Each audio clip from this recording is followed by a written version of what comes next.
welcome back to my channel. Yes, I'm happy to be here today. Honestly, I know it's been a long while ever since I came here to talk. It wasn't intentional, like I usually say. Sometimes you just have to take off some time off social media and face reality of life, right? I had a lot I was doing, and yeah, it just turned out that I'm not able to come out on social media at the time.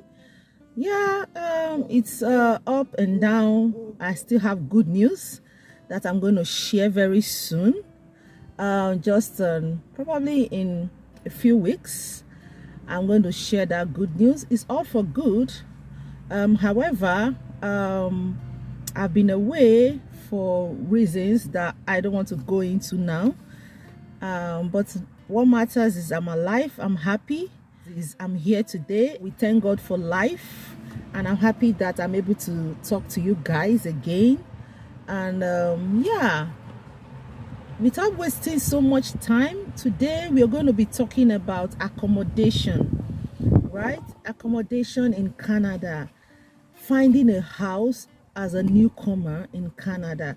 This is a big topic, honestly, guys, because people don't get to talk about this a lot. Even people you know, when you're coming after you have gotten your PR, or you have gotten your visa, or you have got a lot of stuff, right? You're happy, you're coming to Canada, you just think you come in and then you find a house, right? Just as easy as that. Probably because you have money that you have saved up, you just think you come into Canada and just get a house. Honestly speaking, guys, that is not how it works. Yes, that is not how it works.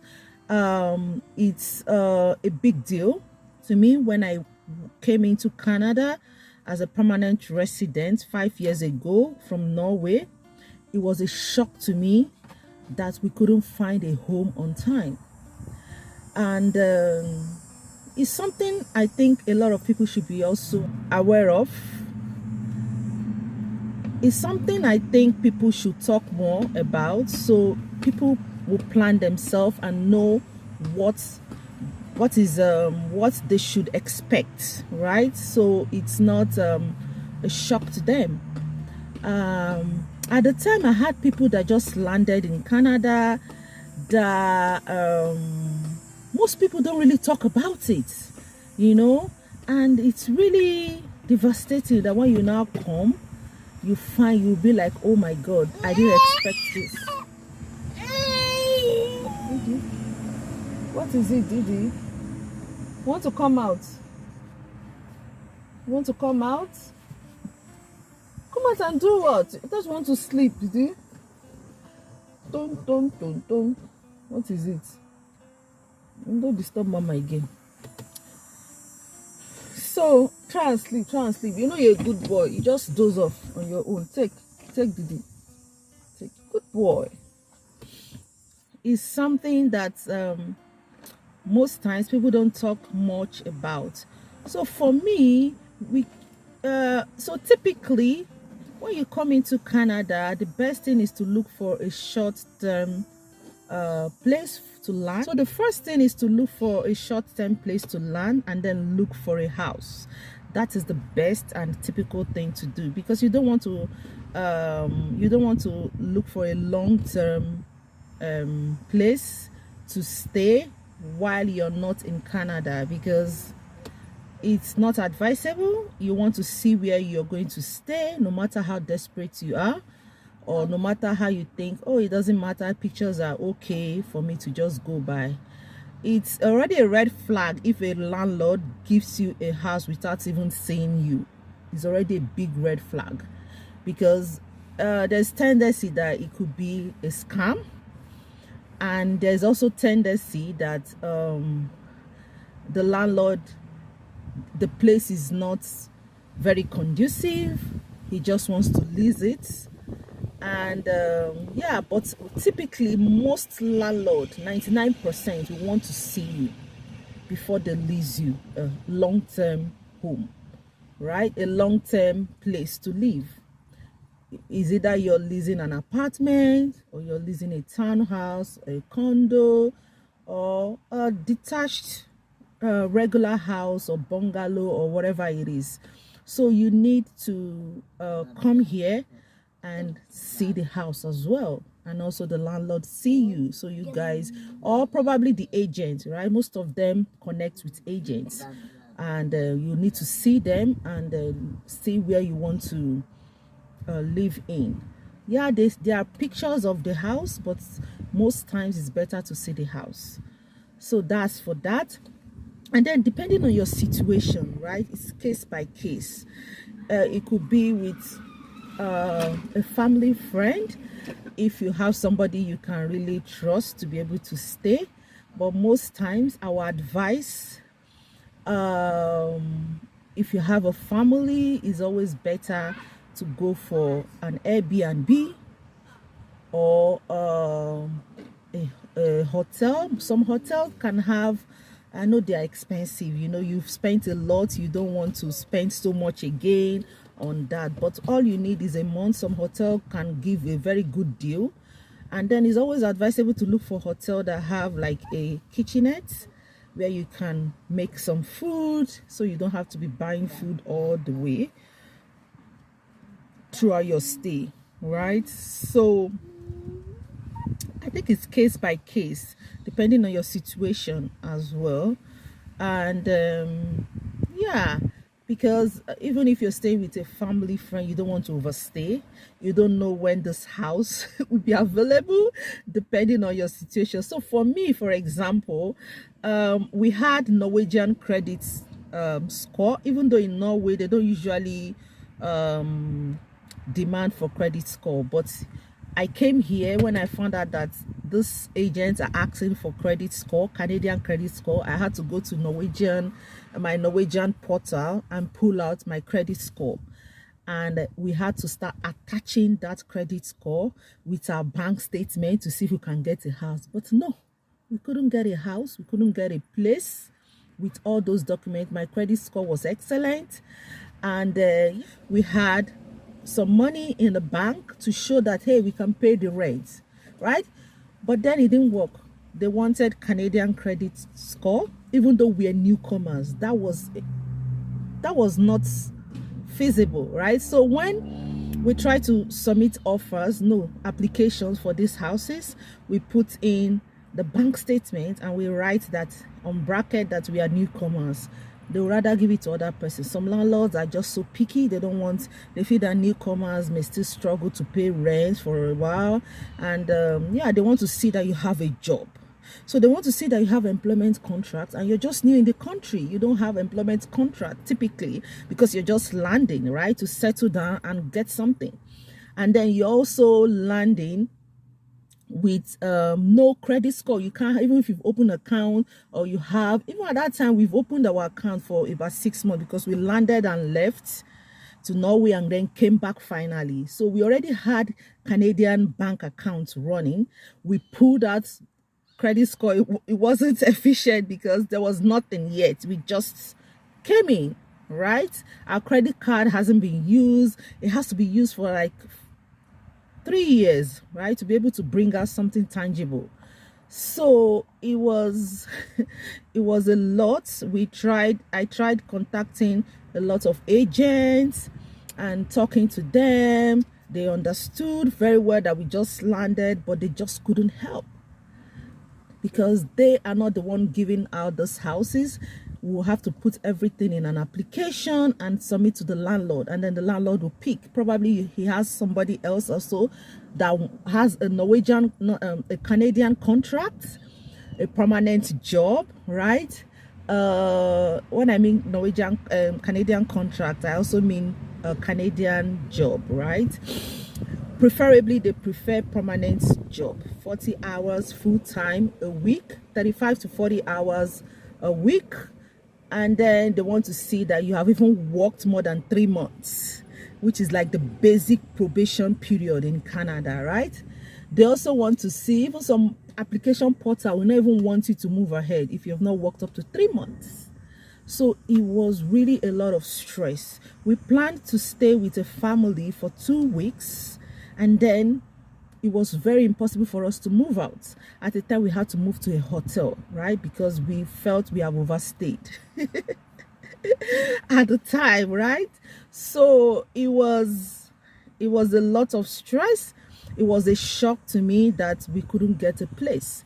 We were submitting our bank accounts to show them that, hey, we can pay, but it didn't work. So nobody really told us about this landing. And I'm surprised I've not made a video about this. Some people have given me random calls about getting accommodation, and I'm like, oh my God, I need to talk about this, right? And yeah, so what was our solution? What did we do? For me, we started going for apartments, right? Apartments are usually managed. Apartments are like high rises. They look like condo, right? But they are not condo. Condo is a little bit more condo is a little bit more how will I say, more sleek in the design when you look at it. And it's something that you can easily, it has a laundry in units, it has more features, right? Like some apartments are really nice as well, but they are mostly high rises. So we started looking at them. They are managed by property management. Those are more accessible. So those when we met with one of them, they were not asking for credit check. I think they were more open, and then they just needed an employment contract, right, to give us the place. At the time, we were just a family of 4, so we are looking for basically 2-bedroom apartment. And so yeah, that was it. I would always advise, if it's a little bit more hard, you go for apartment. Some will say, oh, apartment, high rise, because high rise typically has laundry in the basement, right? So you go do your laundry in the basement. You can use your card to pay or use coins. So I think that's the main difference between townhouse and condo, but they are all high rises. And then yeah, some apartments are really nice looking, some are decent, while some are not. And so you need to also do some research about bed bugs, because some apartments may be infested with bed bugs. So you also need to do your research on Google. Some apartments are really good and free from those insects, not just bed bug, even roaches. Roaches, the smaller version of cockroaches, right? So those are because these high rises are about 20-story buildings, 30-40-story buildings, right? So stacked up on each other. So yeah, even though some of these property managements are very hands-on, why some are not. So you look at those that are very hands-on, those that have good Google reviews. You can go there, interview some of the tenants, and they will tell you that, oh, these people are really nice. I've not had this experience. I've not had bed bugs. I've not had roaches. They are all good, right? So you do that research. Don't just see any apartment, right, and settle for it because you are very desperate about a house. So that's just coming in our advice for apartment.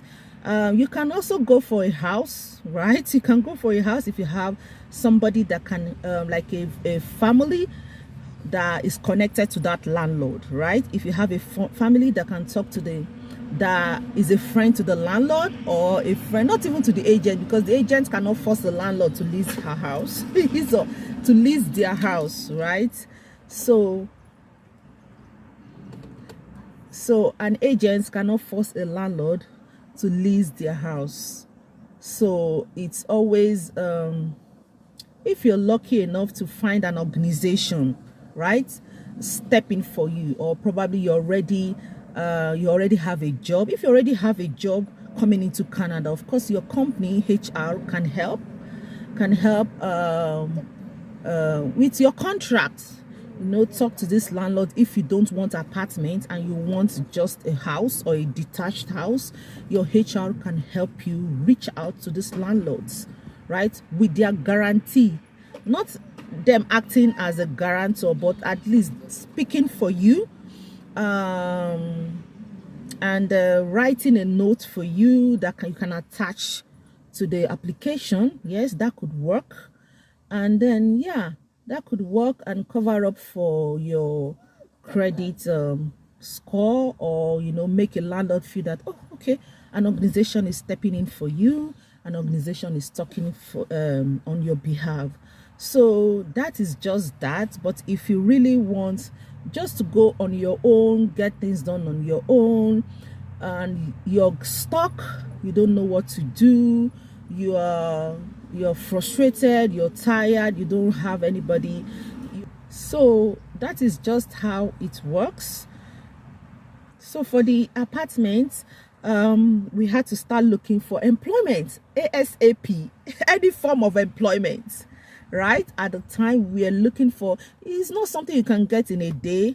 Just it, even though it depends, right? You can get in a day, but it also depends on where on who is ready to hire you immediately, right? It's also another form of stress, getting a job immediately. You don't want to add that stress to you. But if you can quickly run some research and see who can just give you an employment, right, just for the time being, and see who can employ you and say, okay, just work with me, I'm just going to give you this employment contract, right? So you can, you have to get something on paper, right? Some of these managements don't usually care about the employment, so to speak. All they just want to know is that you have something on paper, unlike the agents, right, that could also give calls, right? Agents can call your company to know if you're actually working there, right? When we try to get our second place, it was like a house, like a bungalow. The agent actually called my employer, right? I was in my desk working, and I heard the conversation with the head of human resources, right, taking that call. So for agents that want to lease a landlord's house to you, right, a house to you, they do a lot of research. So but for property management, they don't really care. Some of them don't really care. They just get that employment. Oh, you have employment, you're being paid, even if it's $15 per hour, $20 per hour. They just want to see that you have something, and they don't really bother for credit check. You can explain to them that you just came in. They tolerate more, right? So you go for that, and then they put it in your file, and you add your bank statements if you want to. Or sometimes they can ask for just verification from your bank that you have an account, and then you have 3 figures or 4 figures or 5 figures in your account, right? So if they're able to just verify that, because your bank, of course, is not going to give your personal information about how much you have in your bank, but they can say, oh, she has 3 figures, she has 4 figures, she has 5 figures, or she has 2 figures, right? 2 figures is not going to work. It's just like $200 to $900. No, but 3 figures typically will work. 4 figures, of course, 5 figures will work.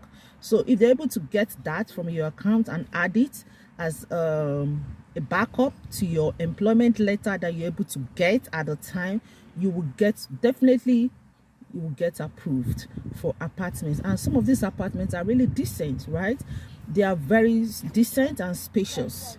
So it's something you want to try than just breaking your head, right? If it's, we got that tip just last minute when we almost stressed out, right? After we have stayed in a hotel we stayed with a friend for almost 3 weeks. We planned to just stay with that friend for a week or 2, but then it turned out to be even 3 to 4 weeks. And then we left and then stayed in a hotel because we didn't want to overstay our welcome. It wasn't so it's not fun when you stay with someone and the person is burning electricity, water. It's not like back home where you can accommodate people, right? I know I've accommodated people for 4 months, 5 months, but a family, right, staying for a month, you want to be considerate as well, because water, electricity, all those things count. If you're getting into Canada and you have no family and friend, or you just don't want to bother your family and friend, or you have a family, it's reasonable that you don't want to go live with a family again, you just want your own, Airbnb can be more convenient, right? You can find a basement Airbnb that is fully furnished, that you can stay. I think typically for Airbnb is about 1,500, no, 1,800 for a month, right? That's almost like a full rent. So for 2 weeks you can pay about 900 or 950 for 2 weeks, just depending on the season as well. If it's during summer when people are traveling and booking Airbnbs, right? Look out for those that says Airbnb. Look out for those that that are more affordable, right? You can find a basement 2 rooms, you can find a basement 1 room, you can find a normal apartment that is also furnished, that have a kitchen, so you know you're cooking yourself. The landlords provides basically everything you need in that place. So that's for Airbnbs. I've talked about hotel, looking for a hotel that have a kitchen. Most hotels don't. The one we went into didn't.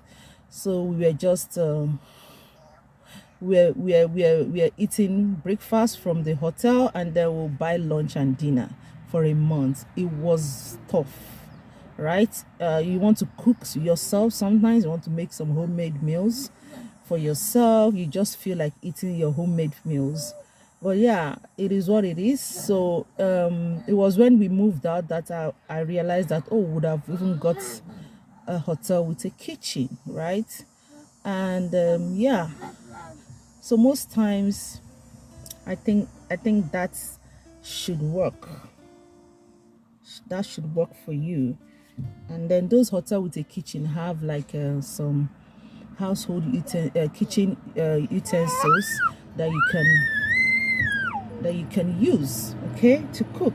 You don't have to buy new ones. So that's how Canadian system works. And if you have lived, try and maintain a good credit check. This I'm going to do in another separate video about credit check. You see a lot of foreigners coming into Canada and incurring bad credit just because they don't have the right information. Yes, there are some times that you run out of money. You don't have enough money to pay off the credit card debt you have, or what you used when you really needed to use it. It happens. But then there are some precautions you need to take. Make sure you pay the minimum requirements to pay every month, at least, so you don't have an X in your credit score.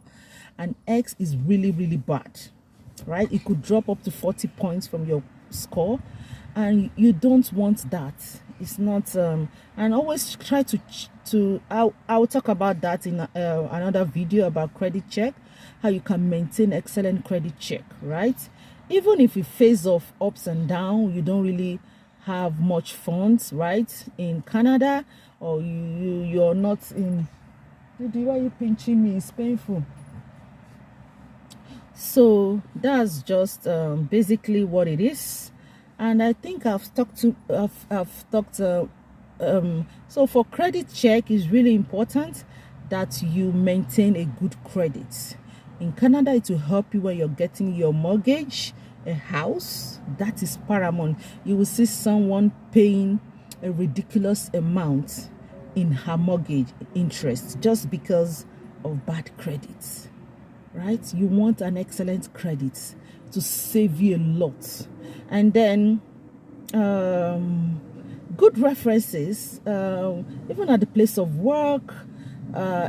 these things matters, right? If you have good references here and there, it's just going to help you a great deal. So try to maintain good relationship. Don't just do things and say it doesn't matter. This all matters, okay? In Canada especially.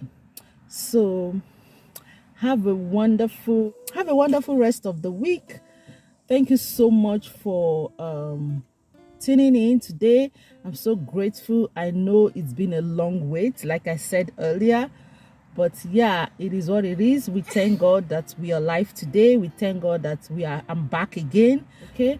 And I'm happy you guys are tuning in. Thanks so much for your time. And yes, I've not done the giveaway. I remember that. We are going to do that for sure. We are not going anywhere, right? We're going to do that for sure. Pardon me for the time wasted. It's for a purpose, and not just taking you guys for granted. Thank you so much and have a wonderful one. Bye.